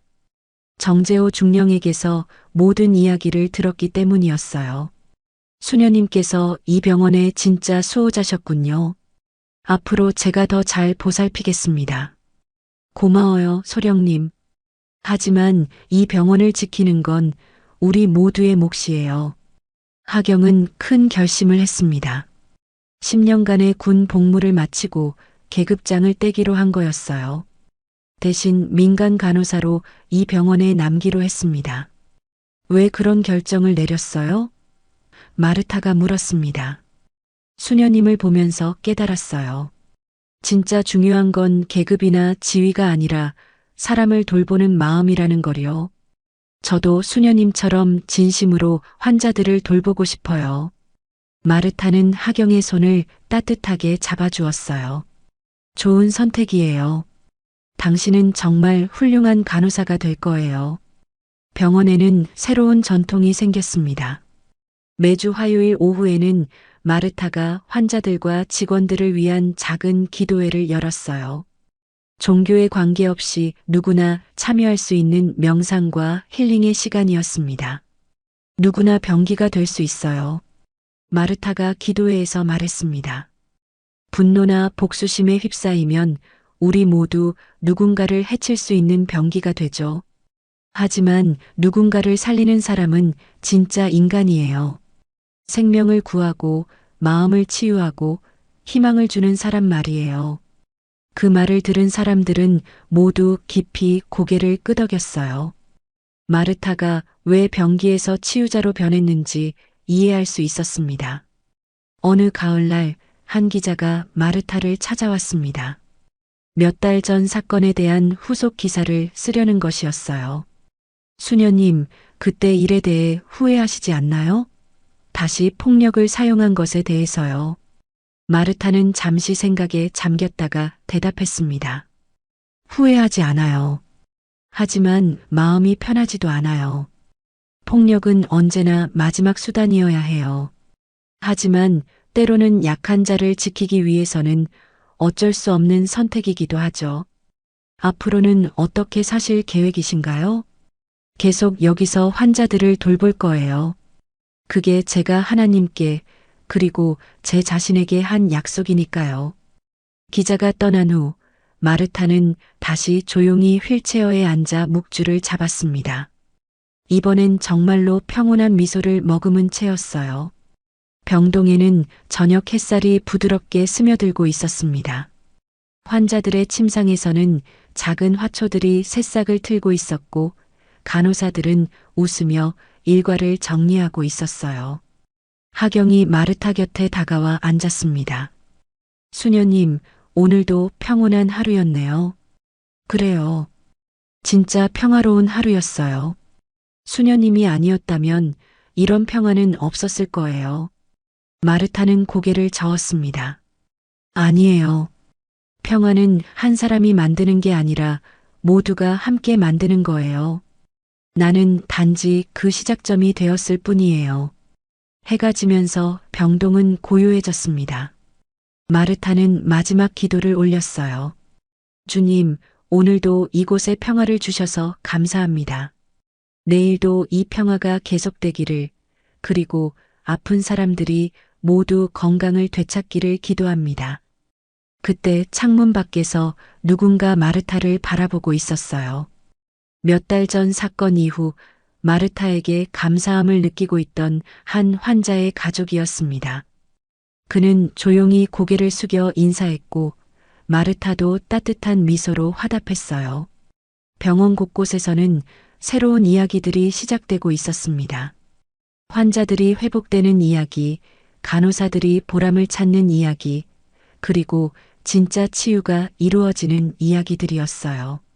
마르타는 휠체어에 앉아 그 모든 변화를 지켜봤습니다. 15년 전 전쟁터에서 다리를 잃었지만 대신 더 큰 것을 얻었다고 생각했어요. 진짜 평화가 무엇인지, 그리고 그 평화를 지키는 방법이 무엇인지 깨달았거든요. 마지막으로 한 문장이 마르타의 마음속에서 흘러나왔습니다. 그리고 그 문장은 병원의 모든 사람들에게도 전해졌어요. 당신이 숨죽이며 고통을 견디는 그 순간, 누군가는 기도하며 당신 곁을 지키고 있습니다. 그 말처럼 마르타는 앞으로도 계속 그 자리에서 모든 사람들을 지켜볼 것이었습니다.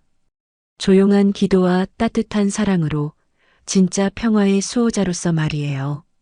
밤이 깊어가는 병동은 고요했지만 그 고요함 속에는 희망과 사랑이 가득했습니다.